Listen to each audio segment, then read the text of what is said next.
네, 최강욱, 정의준, 김성회, 나를 위해 이재명 5회 방송 시작하겠습니다. 오늘은 또 완전체로 다 모여주셨습니다. 감사합니다. 네, 안녕하십니까. 네, 반갑습니다. 예, 선거가 시작됐는데 어떻게들 보내셨는지 우리 최강욱 대표님. 예, 선거 운동이 공식적으로 어제 시작돼서 사실은 그 전날 현충원 참배하고 명동에서 사실상의 출정식을 겸한 기자회견이 있었죠. 거기 다녀왔고요.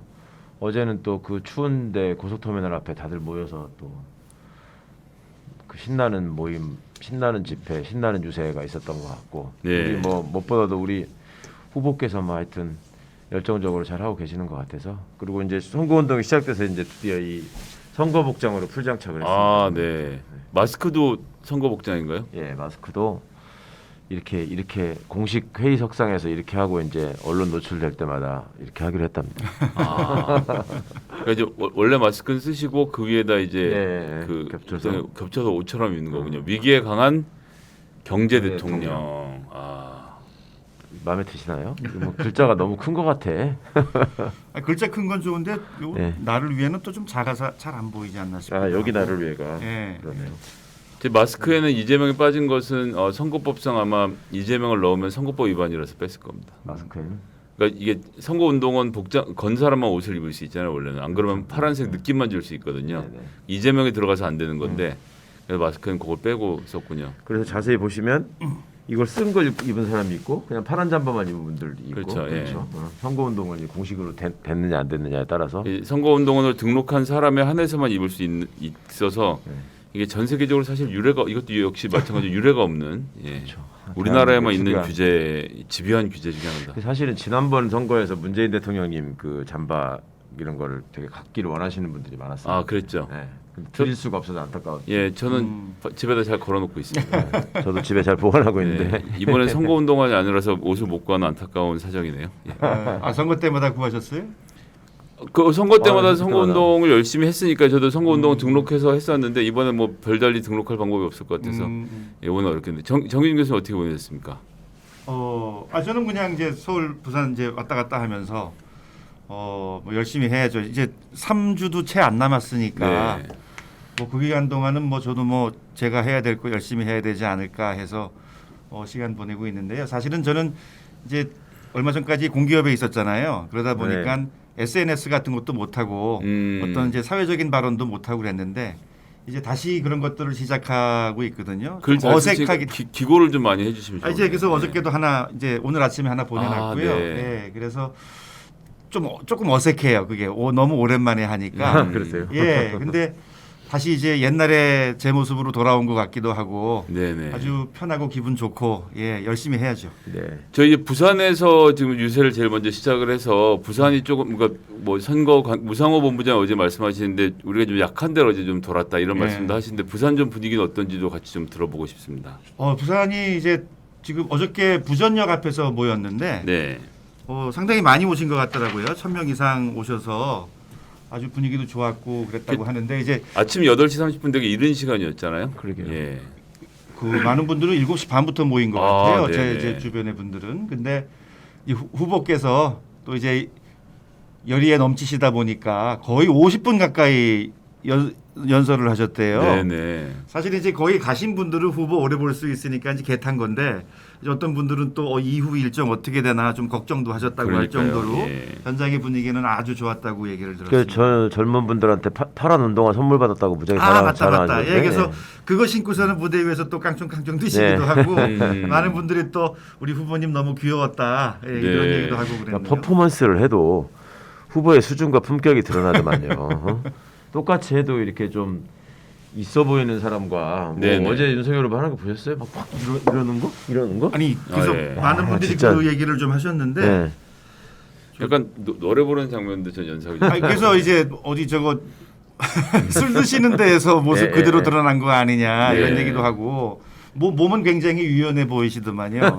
근데 그 선거 유세에 나가면은 좀 어떤 분들 경우에는 조금 이제 너무 흥분하다 보니까 조금 사람이 좀 이제 맛이 간다 그런 얘기도 하고 그랬는데 윤석열 후보 경우는 어저께 좀 재밌는 모습들이 좀 많았던 것 같습니다. 일단 타고난 습관은 못 버리는 것 같고 저는 더 놀랐던 게 그쪽 지지자분들은 그걸 올려놓고 야, 이 사람들의 배치나 후보의 역동적인 자세나 이런 것들이 정말 역대급이다. 너무 멋있었다. 막 이렇게 쓰셨더라고. 네. 그게 더 신기하더라고. 아, 어쩜 그러지? 예, 진영에 따라 참 여러 가지를 다르게 보는 예, 사례 중 하나가 그러니까 막 아니었나 구두발 싶어요. 올려놓고 이러는 것도 막 구두가 깨끗하지 않냐 막 이렇게 생각하시는 거 아니에요? 다리가 아니, 생각보다 길더라. 뭐. 오죽 깨끗하면 그 마시기도 하고 그러겠습니다. 그렇지 술잔인데. 예, 그렇죠. 그러게요. 양말도 아유, 깨끗하고. 자 오늘 저희 이제 공약부터 좀 시작해 보려고 네. 합니다. 그 나의 건강을 위해 이재명이 합니다. 해서 이제 탈모 치료 건강보험 적용을 확대하겠다 요 이야기랑 치과 임플란트 건강보험 확대도 들어갔고요. 미세먼지로부터 건강을 지키겠다 이렇게 얘기가 나왔었는데 탈모 사실은 이게 이제 특히 남성들 중심으로 많이 고통을 겪고 있고 요즘은 연령대도 많이 내려가서 외모에 좀 신경을 더 많이 쓰는 것도 있고 하겠지만 저도 사실은 이제 매일 지금 약 바르고 있거든요. 이 탈모하고 임플란트 얘기는 이미 한번 히트를 했잖아요. 네. 그리고 이재명은 뽑는 게 아니라 심는 겁니다라는 것도 카피도 되게 히트였고. 근데 우리가 이 방송을 저 열심히 해야 되겠다 생각이 들었습니다. 제가 명동에서 예. 이제 그 집회 끝나고 지지자분들을 뵀는데 네. 아니 여러분들이 그러시다니까 12시 반 그거 기다리고 있다. 그래요? 예. 그 월요일이었잖아요. 그렇죠. 그날이. 네. 근데 그걸 아시고 예. 저한테 여기 왜 있냐 12시 반에 방송해야 된다. 아, 네. 야, 그거 아시더라고. 그 어쨌건 이렇게 정리해서 또 공약과 관련된 방송을 해준 데가 잘 없어서 네, 뭐 네. 탈모 임플란트 여기뿐 아니에요? 그렇죠, 우리만. 그런 것 같기도 합니다. 예, 저희 일단 그렇다 생각하고 방송하겠습니다. 뭐 아니면 또 말고 뭐 그런 거죠. 그래서 지금 탈모 같은 경우에도 중증 탈모 이식을에 대한 비용 지원도 있고 또 약값이 또 꽤 들어가기 때문에 이 약을 드시는 분들은 약을 먹으면 나는데 약을 끊으면 또 바로 빠지거든요. 예. 그래서 그 약이 평생 장복해야 되는 약이라서 그 비용이 또 만만치 않은 부분 또 이제 커버를 좀 해주는 정책을 바꾸려고 하는 거고 임플란트 같은 경우도 지금 이제 2개밖에 안 해주는데 4개로 늘리려고 하는 거고 저도 좀 뭐 임플란트가 한두 개가 아니거든요. 벌써? 아, 그래요? 아니 그럼요. 제가 그 이전에 그 손혜원 의원이라는 분 사무실에서 일하다가 그분이 목포에서 SBS에서 급습을 당하고 나서 앞니 뽑았습니다. 그래서 지금 이 앞니도 하나 임플란트고요. 예. 그때 그 스트레스 받으실 때. 예. 아이고. 그래서 하여튼 아. 임플란트가 전 남의 얘기가 아니라서 전 다 제 생돈 주고 했습니다만 예 아직 뭐 저같이 젊은 사람들한테 적용은 안 해주긴 하지만 이것도 사실 씹는 것도 오복 중에 하나인데 그 미용이라기보다는 사실 건강 차원에서 좀 접근을 해야 되는 문제가 아닌가 생각을 하거든요. 그래서 이것도 지금 2개에서 4개로 조정을 하고 65세부터 임플란트 보험 적용이 되는데 이걸 60세로 내리는 등 예. 점점 더 범위를 넓혀 가려고 하고 있는 상황인 것 같습니다. 그 65세 이상 중에서는 치아가 20개 이하이신 분이 56.6%래요. 그렇구나. 그러니까 이거 건치도 상당히 굉장히 큰 복이라서 아까 이게 이빨이 원래는 한 24개, 6개 그렇죠. 그렇게 있어야 되는데 그러니까 20개가 안 되는 분들이 4개 이상 반이 빠진 넘- 분들이 반이 넘는 게 지금 현실인 거라서 아니 사실 저도 임플란트 한 4개 했거든요. 네. 그러세요? 근데 저도 그 관련해서 좀 안 좋은 추억이 있어요. 한 20년 전쯤에 보험을 들었는데 한 10년 전쯤에 그 보험 설계사가 다시 오더라고요. 그래서 네. 다시 재설계를 해주겠다. 더 좋게. 그래서 그러라고 맡겼죠. 나중에 알고 봤더니 임플란트를 뺀 거예요. 아이고 하고 난 임플란트가 있는 줄 알고 임플란트 하러 가서 뭐 보험 비용 처리되겠지 했는데 막상 보니까 이게 빠져 있어요. 그래서 정말로 생돈 내고 이제 하게 됐는데 이게 임플란트가 뭐 옛날보다는 많이 좀 가격이 내려오기는 했지만 지금도 그래도 이게 비싸요. 만만치 않은 네. 게 이게 또 옵션이 많더만요. 그 뭐 뒷처리를 재료. 어떻게 표면 처리 어떻게 네. 할 거냐 뭐 어떤 재질을 쓸 거냐 국산이냐 외제냐 해가지고 수많은 판단을 내가 또 해야 돼요. 이게 하나하나가 다 돈이 되는 거죠. 그래서 이게 싸졌다고 이게 싸진 게 아니구나 이런 생각을 하게 됐는데 사실은 보험사에서도 이게 이제 한 십몇 년 전서부터는 임플란트를 굉장히 많이 하기 시작하니까 가급적 이거는 이제 처리를 안 해주려고 하거든요. 그래서 이거는 만약에 하게 되면 꼭 연로하신 65세 이상뿐만이 아니고 40, 50대들에게도 실질적인 혜택이 가는 그러한 좋은 정책이 되지 않을까 그렇게 생각을 합니다. 예, 적용 범위도 넓혀야 되고 사실은 이게 또 불평등하고 직접 맞닿아 있는 게 나이를 먹을수록 경제적 형편에 따라서 씹을 수 있는 권리를 누리는 분과 못 누리는 분이 나뉘는 현실을 또 생각하면 개수를 늘리고 연령을 낮추는 건 되게 당연한 일인 것 같습니다. 예. 또 이제 미세먼지 같은 경우도 이 현중간 대기질 개선 협력업체 이 청천개혁 직접 점검하고 그리고 우리나라에서 발생한 미세먼지 문제도 좀 잘 다루겠다라는 말씀을 하셔서 이건 좀 계속 이어가게 될 것 같고 이런 건강과 관련된 이슈들도 예. 되게 좀 중요하게 봐야 될 것 같아요. 그러니까 이 부분은 조금 그 어르신들한테도 잘 알려주셨으면 좋겠어요. 그러니까 이 사실은 민주정부가 들어서면 가장 편하게 늘어나는 예산이 복지 예산이고 특히 이제 노령, 보훈 그다음에 플러스 국방 예산이 또 늘어나거든요. 근데 그쪽이 보면은 그 소위 말해서 안보를 중시하겠다고 하는 분들 사이에서 의외로 민주당 후보에 대한 지지율이 낮은 경향이 있고 또 연세가 많은 분들이 복지 혜택을 많이 늘려드리겠다는 공약에 대해서 잘 몰라서 그러시는 건지 그냥 관성적으로 그러시는 건지 하여튼 이 조금만 더 살펴보시면 누가 더 구체적인 삶과 복지를 위해서 열심히 노력할 후보인가 아실 수 있을 것 같습니다. 제가 지난번 시간에도 이제 마지막에 말씀드렸던 게 이 선거라는 게 어쩌면은 크리스마스보다도 더 좋은 거다 이렇게 말씀을 드렸잖아요.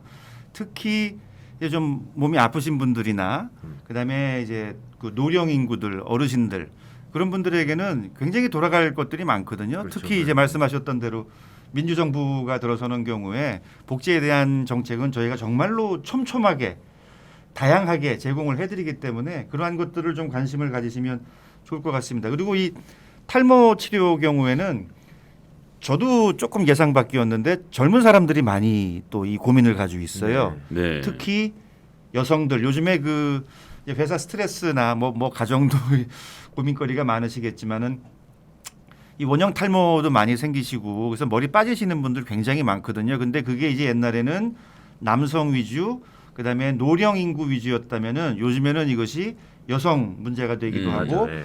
또 젊은 층도 지금 이 고민을 굉장히 많이 가지고 있습니다. 근데 이거는 한 번 드시기 시작을 하면 아까 이제 김 대변인님 말씀하셨던 대로 평생을 먹어야 되는 거거든요. 그래서 이에 대한 부담도 사실은 상당하죠. 그래서 이거는 이재명 후보가 당선이 돼서 이러한 혜택들도 이 많은 국민 여러분들, 젊은 분들, 여성분들까지도 좀 혜택을 골고루 찾아가셨으면 하는 그런 생각입니다. 윤석열 후보 잘 보시면은 부부간에 여기다가 이렇게 까맣게 이렇게 칠했잖아요. 꽁대. 머리선을. 그 꽁대라고 하더만. 네.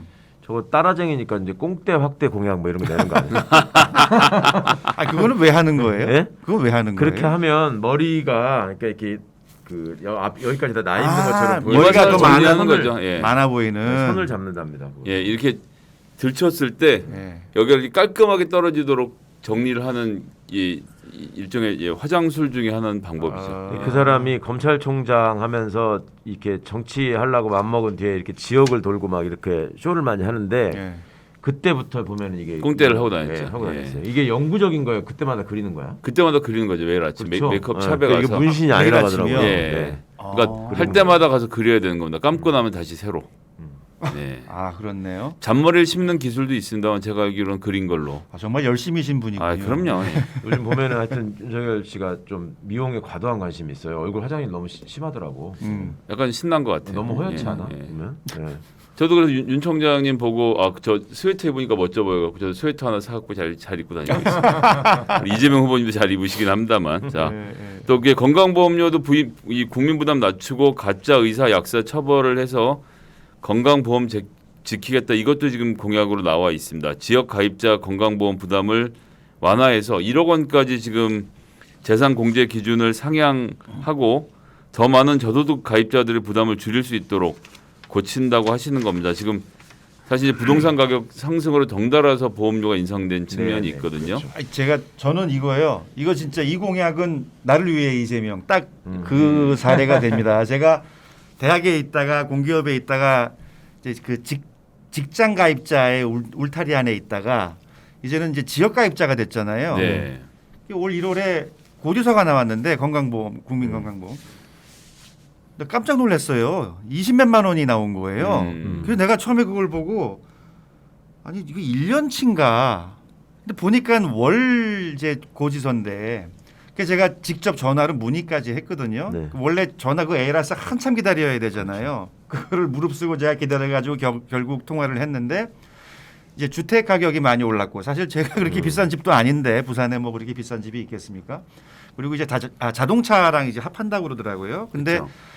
대답을 해주시는 게 이렇게 저렇게 알아보시더니 결국 이거 외에는 더 내려갈 방법은 없습니다. 그래서 이 지역가입자가 내는 보험료가 이렇게 크구나 하는 생각을 처음 했는데 그 어떻게 해서라도 이거는 좀 경감을 해주는 쪽으로 좀 가야 되지 않을까. 왜냐하면 직장 가입자랑 지역 가입자의 차이가 너무 커요. 그래서 이런 거로 인한 그 부담이 아마도 상당한 분들이 꽤 있을 거라고 저는 생각을 합니다.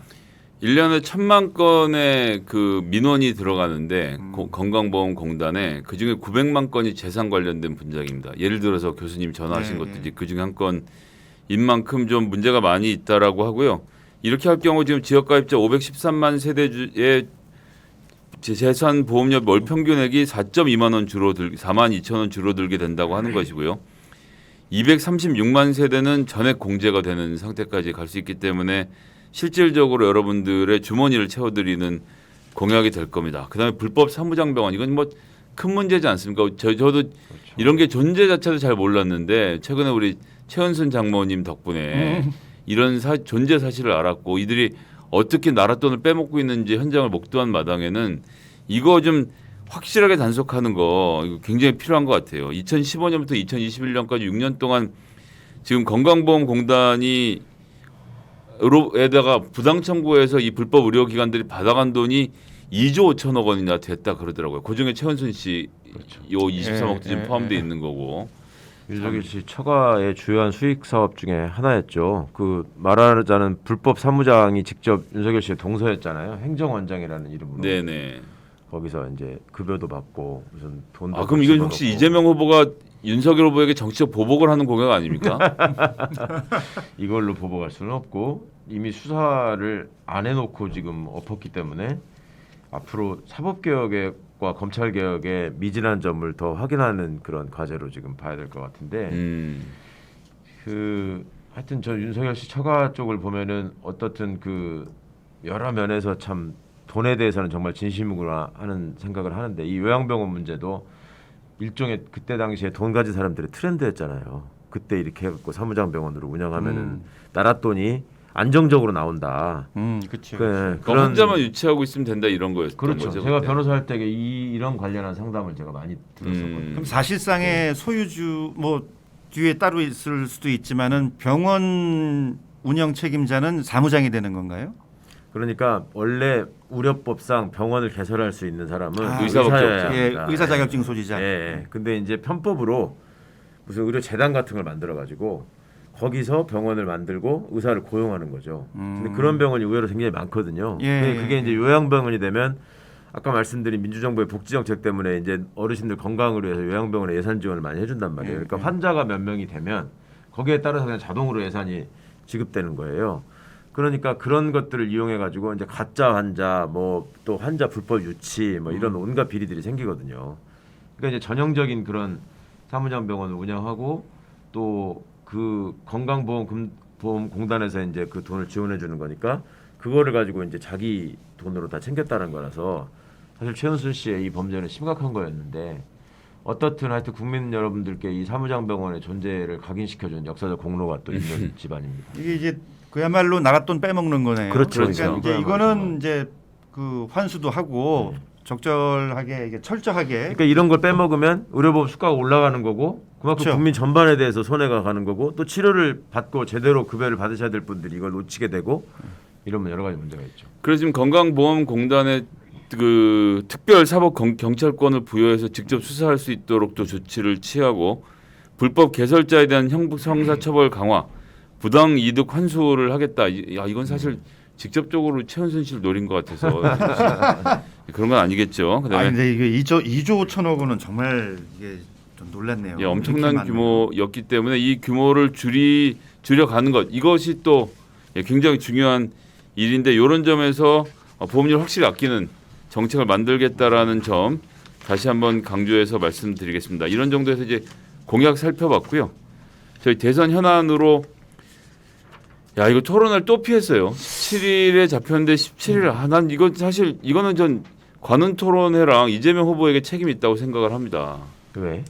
아니 날짜를 네. 그쪽에 상의를 먼저 해서 날짜를 먼저 받아놓고 딴 일정을 잡으면 되는데 왜 날짜를 마음대로 정해놔서 윤석열 후보가 이 날짜 꺼리는 날짜일 수 있잖아요. 이분은 상의하시는 날. 분들이 날짜를 굉장히 중요하게 생각하시는 것 같은데. 그날 손 있는 날이구나 또. 아니 그러니까 시간이랑 날짜랑 그리고 장소도 보니까 제가 뭔가 이 강이 어느 쪽으로 흐르나 되게 보시는 것 같은데 이런 점들은 좀 다각도로 고려를 해서 배려를 좀 해드렸으면 어땠을까 되게 아쉽더라고요. 그러니까 사전에 그거를 이제 앞으로는 대선 토론 규칙 중에 집어넣어야 될 것 같아요. 후보가 날짜. 날짜를 원할 때는 예. 그거에 대해서 상의한다. 그러니까요. 아니 사실 저도 좀 깜짝 놀란 게 관훈 토론은 대선 전에 하는 관훈 토론은 정말 역사가 오래된 거잖아요. 정리화돼 있잖아요, 사실상. 그죠? 그리고 저도 어렸을 대학교 다닐 때 그 관훈 토론을 봤던 기억이 네, 나거든요. 네. YS가 대통령 되고 그럴 때 관훈 토론이라는 게 있구나 그렇게 알게 됐고 항상 그것은 저희들도 이제 봐왔었는데 이거를 안 나가겠다고 이렇게 작정을 한 그 용기는 정말 대단한 것 같아요. 아니 이것도 변명이 또 한심하던데 그 성일종 의원이 이쪽에 무슨 네. 토론 그 주관하는 단장이잖아요. 그렇죠. 매번 그 옹색한 변명하느라고 이번에도 또 후보하고 상의하지 않고 내가 그냥 후보 일정을 보니까 바빠서 이렇게 한 거다. 17일 바빴다 이렇게 얘기를 하는데 네. 아 이거는 일정을 짤 때부터 토론회는 있다라고 생각하고 짜야 되는 거 아닙니까? 아니면 예 하여튼 계속 말씀드리지만 그쪽 일정 잡으시는 그 중요한 법사님께 좀 사전에 여쭤보고 날짜를 잡았으면 그것도 좋을. 있고 매번 토론 끝날 때마다 이준석 대표나 윤석열 후보 본인이나 토론 잘했다고 막 자기들끼리 음. 자화자찬 하잖아요. 네. 잘했다는 사람이 왜 이렇게 토론을 안 하려고 그래? 그러니까 이제 법정 3번 말고는 못하는 상태가 돼가고 있는 거 아닙니까? 지금 2번 한 건가요? 이번 두 번 했던 것은 이제 엑스트라로 플러스로 한 거고 법정 토론이 이 3번이 예, 3번 남아 있는데 2월 21일, 25일, 3월 2일 세 차례 걸쳐서 처음에 경제, 그 다음에 정치, 그 다음에 사회 이렇게 정해져 있고요. 2월 21일 경제 부분이 사실상 윤석열 후보하고 이재명 후보의 격차를 가장 벌일 수 있는 좋은 아이템이 되지 않을까라고 생각을 하고 방송 토론팀이 또 열심히 준비를 하고 있죠. 이분은 신문만 해본 사람이지 토론을 해본 사람이 아니기 때문에 기본적으로 토론에 어울리지 않는 그 삶을 살아왔고 거기다 플러스 이제 토론을 하면 할수록 아는 게 너무 없다. 그다음에 읽는 것도 제대로 못 읽는다. 이런 게 이제 드러나니까 공포스러워하는 건 알겠는데 좀 변명이나 거짓말이라도 좀 성의 있게 해줬으면 좋겠어요. 이제는 국민들이 어느 정도 알고 우리 김 대변인 말씀처럼 이해할 수 있는 상황이 됐으니까 아니 솔직히 말해서 이게 발바닥에다가 왕자 쓰는 게 너무 좀 고통스럽다 뭐 이렇게 얘기를 하시거나 아니면 만세력이 뭐 좀 틀리다는 얘기가 있어서 뭐 그렇기도 하다. 아니면은 뭐 그날 전날 또 지난번에도 뭐 흰 눈썹을 붙였네 안 붙였네 뭐 논쟁이 있습니다만은 그때 필요한 소품이 아직 준비가 안 됐고 뭐 각 나라에 어떤 도구가 유용한지가 아직 조사가 안 끝났다 뭐 이런 얘기를 하면은 그건 이해해 줄 수 있는데 참 딱합니다. 아니 여기 보면 2017년에 토론을 17번이나 했고 그 이전에 박근혜 후보, 문재인 후보 있을 때는 2012년에는 15번이나 했네요. 그러니까 아니 세상에 어떻게 박근혜 그 씨보다 이렇게 토론을 안 하려고 하고 못 하고 이렇게 도망다니는 사람이 어딨나 저는 좀 그러게요. 너무 좀 황당합니다. 그게. 박근혜 씨보다도 못한 사람이 나올 줄은 진짜 몰랐는데. 저는 1997년에 김대중 대통령님 나오셨을 때 토론회 기억이 나는데 한국논단이라고 저희 할아버지 댁가 이렇게 월간지로 쌓여있던 게 있었습니다. 제가 보면서 황당했던 기억이 나는데 그때 뭐 말하면 태극기 부대 기관지 같은 거였지. 그렇죠. 예. 한국논단에서 후보 사상 검증한다고 김대중이 빨갱이라고 불러다 앉혀놓고 그때 무려 4시간 토론했습니다. 4시간을.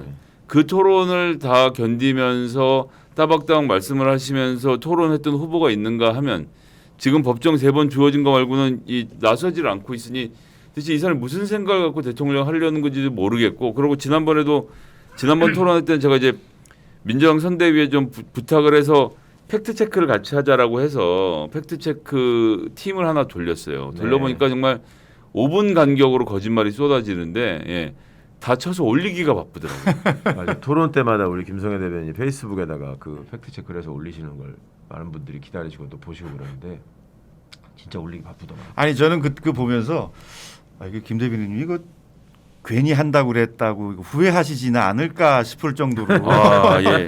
그 처음에는 저 혼자서 그러니까 처음에는 그 상의를 했는데 잘 안 돼갖고 못했고 분기탱천해서 혼자 했거든요. 했는데 이제 하고 나서 하여튼 저 혼자 막 대충 찾아갖고 하는 거니까 제가 아는 게 사실 별로 많지도 않고 해서 제대로 검증이 안 되는데 어쨌든 거기에 관심을 많이 가져주셔서 야 이걸 해야 되겠다라는 것을 민주당을 설득을 해서 지난번에 한번 좀 같이 한 거예요. 그래서 이제 전략팀하고 상황팀이 다 붙어서 상황팀에서 실시간으로 정책팀하고 팩트체크를 해서 이제 알려주면 뭐 저뿐만 아니라 그래서 제가 그 당시에 박시영 TV 그다음에 빨간아재님 고일석 대표 김용민 이동형 새날 뭐 이렇게 한 4,50만이 넘는 인플루언서들 한 열 몇 분을 모셔서 방을 만들어 놓고 이제 거기서 계속 자료를 퍼나르거든요. 그래서 이제 그분들이 다 방송도 직접 하시고 또 패널 하시는 분들은 방송에 나와서 말씀도 주시고 해서 저희가 팩트 체크에서는 압도를 했다고 생각을 했는데 다음번에 이제 재본 있는 토론에서도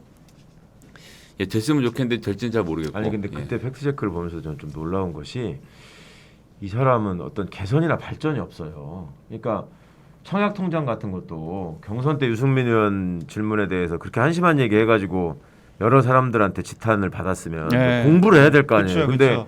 안철수 후보가 물어보니까 그 막 아는 것처럼 뭐 딱 이렇게 눈치고 넘어가려다가 매번 이렇게 지적받는 거 봐봐. 아니, 그러니까 이제 그러니까요. 이분 경우는 그 공부도 안 하지만은 왜 그러나 이렇게 생각을 해보면 그러니까 부끄러움이 없는 거죠. 네네. 자기가 대충 이렇게 퉁치고 넘어가도 나는 아무도 못 건드려. 이게 순사질하던 시절에 그렇게 해도 됐거든요. 그러니까 그러는 거고 또 하나 그런데 언론이 안 물어봐서 그러기도 하고요. 끝나고 맞아. 나서. 그것도 예, 있지. 예. 그걸 가지고서 이거 이번에 또 모르더라 이렇게 했으면 조금이라도 그래도 반성을 할 텐데 아니 브룩스 사령관이 사드 배치 추가 필요 없다라고 얘기한 것도 그러니까요. 수백 번 확인된 거잖아요. 또 우기대 지난번에 토론에 나와서. 그래서 심지어 우리나라 기자가 RFA 기자에게 직접 확인해서 녹음이 있다고까지 얘기를 했음에도 불구하고 우기는 걸 보면서 참 놀라운 분이라는 생각을 했는데 여튼 이제 국민들도 좀 아시게 되는 것 같아서 저희가 꾸준히 팩트 체크를 해서 토론에 좀 임했으면 좋겠고. 아니 하나만 더. 네. 그 팩트의 토론의 내용도 중요했었지만 그 교수님이 기고하신 더인이라는 글 가지고서 왜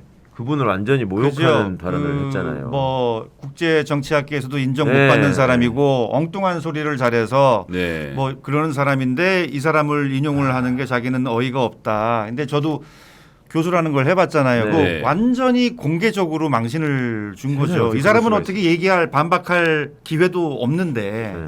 그게 사실은 저는 그래서 그 후보와 함께 그 주변에 있는 사람 분명히 누가 저런 얘기를 했을 텐데 이 사람 인정 못 받고 엉뚱한 얘기만 하는 사람이에요.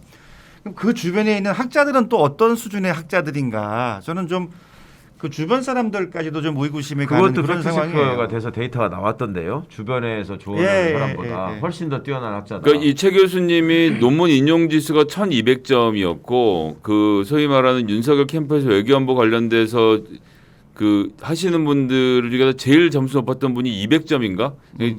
차마 비교하기 어려운 수준의 격차가 나는 학문 수준을 갖고 그러니까 이게 1,200점은 뭐냐면 다른 사람들이 그 사람의 논문을 이용해서 인용한 글을 거. 쓰는 그렇죠. 점수이기 때문에 인용을 한다는 것은 내용이 좋기 때문에 인용을 하는 거 아닙니까? 아, 그죠. 예, 네. 그래서 훨씬 전 세계적으로 영향력을 갖고 있는 현재 미국에 살고 있는 미국 시민인 교수님의 이야기였다라는 이런 명백한 사실이 있는데 그냥 방송에 나가서 우겨버리면 당장 그 순간이 모면이 되니까 그러는 거 아닌가 싶은 생각이 또 들더라고요. 그게 이제 일종의 수법 내지 작전인 것 같아요. 그냥 나오면은 그렇게 멋대고 뻗대 버리자. 그러면 언론은 우리 편이니까 그렇게 많이 그거 가지고 비판하지 않는다. 뭐 이런 식의 전략인 거예요. 그렇죠. 거기에다 하나 플러스해서 피의자의 마인드로 본인에게 법적으로 불리한 진술은 그냥 무조건 거부하는 방식으로 또 토론을 임하고. 그 여러분들 좀 이거는 좀 참고하셨으면 해요. 저도 뭐 교수였기 때문에 뭐 그런 사람들 생각하면 좀 부끄럽긴 하지만 뭐 의사 변호사랑 똑같습니다. 교수라고 해서 다 똑같은 교수가 아니고요. 그 교수들 중에도요. 그 실력의 차이는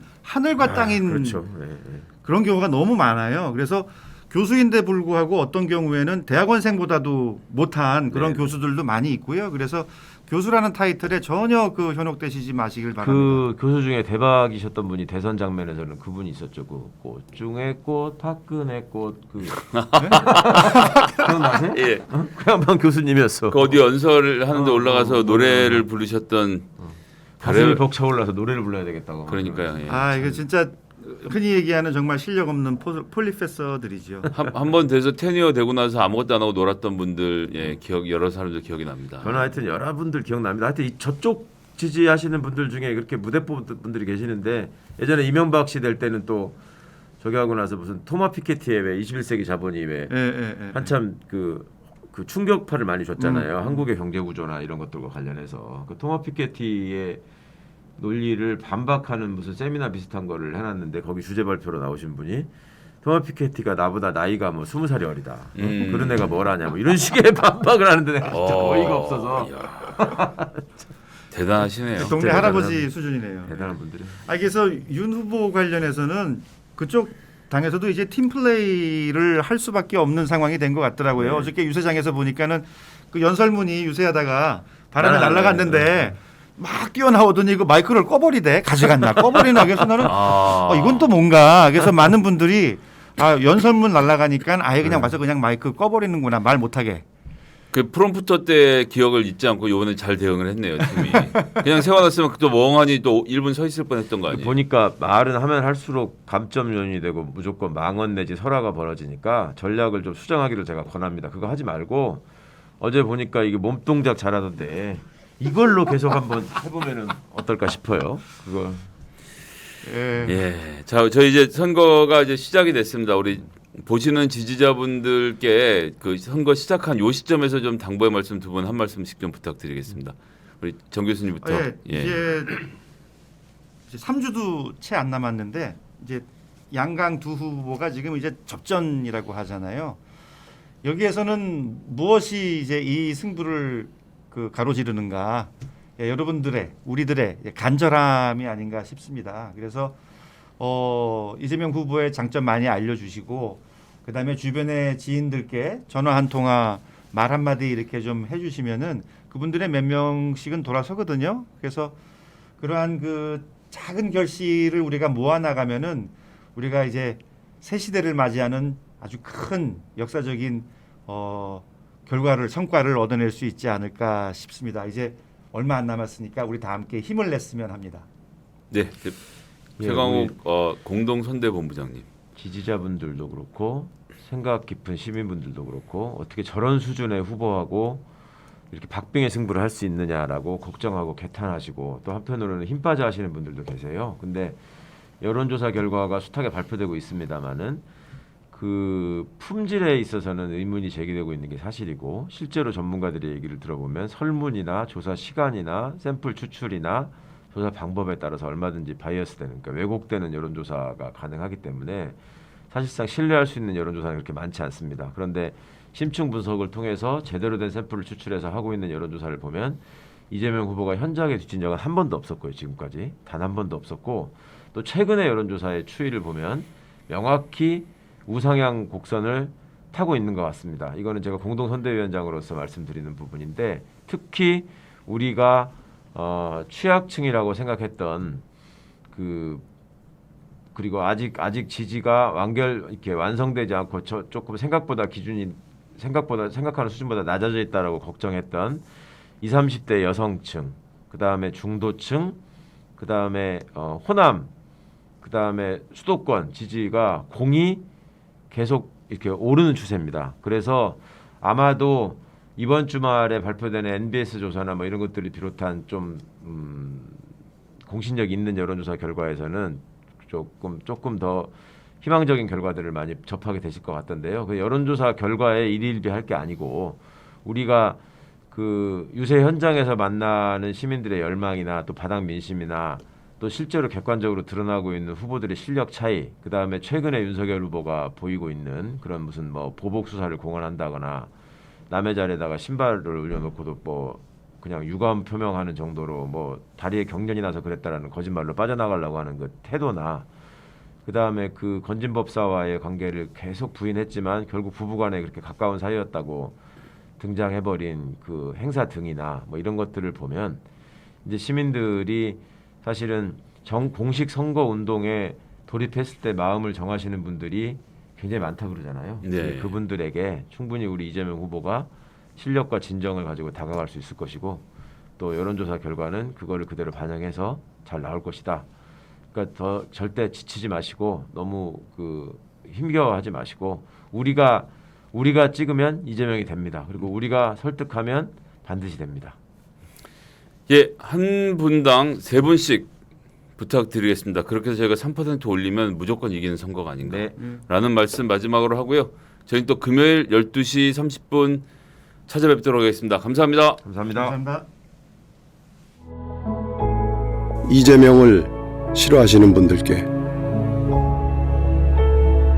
이재명은 말이 많아서 공격적이라서 어렵게 커서 가족 문제가 복잡해서 압니다. 죄송합니다. 하지만 한 번 더 생각해 주십시오. 누군가 말했습니다. 이재명은 흠이 많은 사람이 아니라 상처가 많은 사람이라고. 그의 상처 대부분은 약자 편에서 싸우느라 생긴 것이라고. 큰 미움이 있다 해도 더 큰 질문을 해주십시오. 너무나 힘든 코로나 위기 극복, 너무나 어려운 경제 위기 해결, 누가 더 잘해낼까? 유능한 경제 대통령 기호 1번 이재명.